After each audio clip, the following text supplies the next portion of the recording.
Music in our worship today. Much of today's music is chosen for Memorial Weekend. The composer Charles Callahan calls this prelude a hymn fantasia on Melita. Melita is the name of the tune for Eternal Father, Strong to Save, the Navy hymn. Callahan calls for the piece to begin very softly, building to full organ by the end. The choir anthem, Blades of Grass and Pure White Stones, is a memorial to American service personnel. It was written in part by former Senator Orrin Hatch of Utah. The offering music was written by Jacob Weber, a young up-and-coming composer. His bachelor's degree in music is from Concordia University, Wisconsin. He served as music director at Emmanuel Lutheran Church, Dearborn for a time, but is now the associate editor of worship and music at Concordia Publishing House in St. Louis. Sent Forth by God's Blessing is based on a Welsh folk tune, The Ash Grove. The postlude is a transcription of a little-known march by John Philip Sousa, the March King.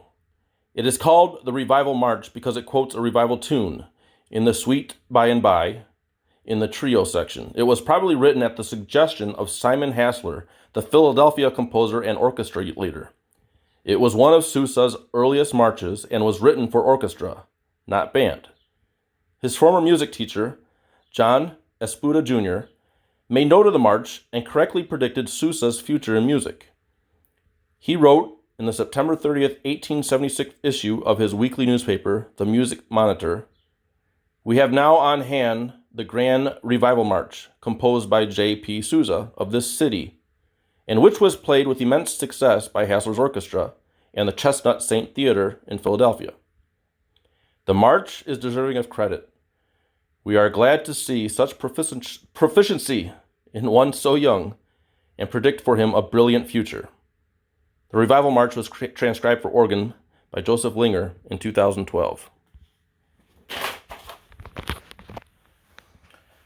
So this week we throw it back, man. We throw it way back to May of 1969, 50 years ago, when The Who debuted to the world in Detroit, the operatic Tommy. And they will be here in a couple nights, 50 years from when they started. 50 years touring. Awesome, man. But may it be known, Sousa and his band were hitting it for 40 years, in the late 1800s into the early 1900s, by train. That's impressive. Very thankful to participate in a 102nd anniversary at the Memorial Opera House in Valparaiso, Indiana, on the very week night of the exact date of when Sousa and his band were there, with the great Keith Bryan Sousa impersonator. Maybe I'll post something about it sometime. Rock on, Sousa. Who are you? You're the greatest of all time. Boom, boom, boom, boom, boom, boom, boom, boom, boom, boom, boom, boom, boom, boom, boom.